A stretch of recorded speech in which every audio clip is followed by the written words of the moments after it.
दुनिया तक पर टॉप 5 में देखिए। डोनेट कार्ड और वॉइस ऑफ स्लम जुड़कर दिल्ली और नोएडा के स्लम्स में गरीबों को फ्री ऑक्सीजन सप्लाईज प्रोवाइड करने का प्रयास कर रहे हैं। डिस्क्रिप्शन में दिए हुए लिंक पर जाकर डोनेट कार्ड पे अभी डोनेट करें। इन गरीब परिवारों का सहारा बने। पीएनबी घोटाला मामले में भगोड़े कारोबारी मेहुल चोकसी की ताज़ा तस्वीरें सामने आई हैं। मेहुल चोकसी ने अदालत में कहा कि वो डोमिनिका में अवैध तरीके से एंट्री का दोषी नहीं है। मेहुल चोकसी के वकील ने कहा कि उसकी तबीयत ठीक नहीं है और उसे बेल दी जानी चाहिए। इसके बावजूद मेहुल चोकसी को अदालत से बेल नहीं मिल पाई, लेकिन मेहुल चोकसी अब जेल में नहीं, पुलिस सिक्योरिटी के बीच अस्पताल में रहेगा। ईरान की नौसेना को एक बड़ा झटका लगा है। ईरान की नौसेना का सबसे बड़ा जहाज खरग आग लगने के बाद ओमान की खाड़ी में डूब गया। अभी तक इसके पीछे के कारण साफ नहीं हो पाए हैं।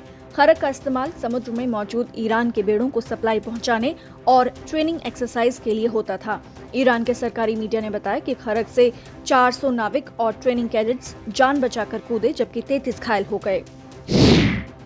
इजराइल के प्रधानमंत्री बेंजामिन नेतन्याहू की सत्ता से विदाई लगभग तय हो गई है। इजराइल की विपक्षी पार्टियों ने आपस में गठबंधन कर लिया है और गठबंधन की सभी चीजें तय हो गई हैं।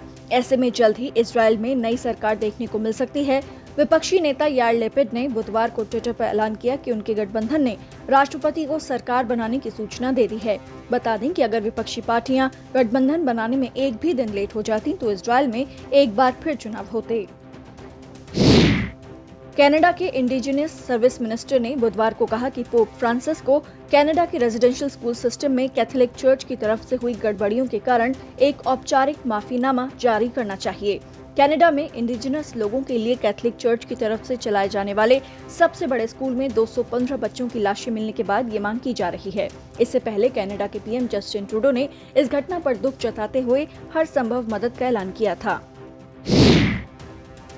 यूनाइटेड नेशंस की एक रिपोर्ट कहती है कि अगर समय रहते दुनिया के अलग अलग देशों में सही नीतियां नहीं अपनाई गईं तो कोरोना वायरस महामारी के कारण दुनिया भर में 2022 तक 200 मिलियन से ज्यादा लोग बेरोजगार हो जाएंगे। अब तक 108 मिलियन कामगार गरीब या बेहद गरीब की श्रेणी में आ चुके हैं।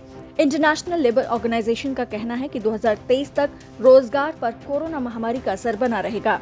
उधर भारतीय मूल के अमेरिकी डॉक्टर्स ने एक ऐसा रियल टाइम मैप जारी किया है जो भारत में कोविड-19 के मरीजों के लिए खाली बेड्स की जानकारी देगा।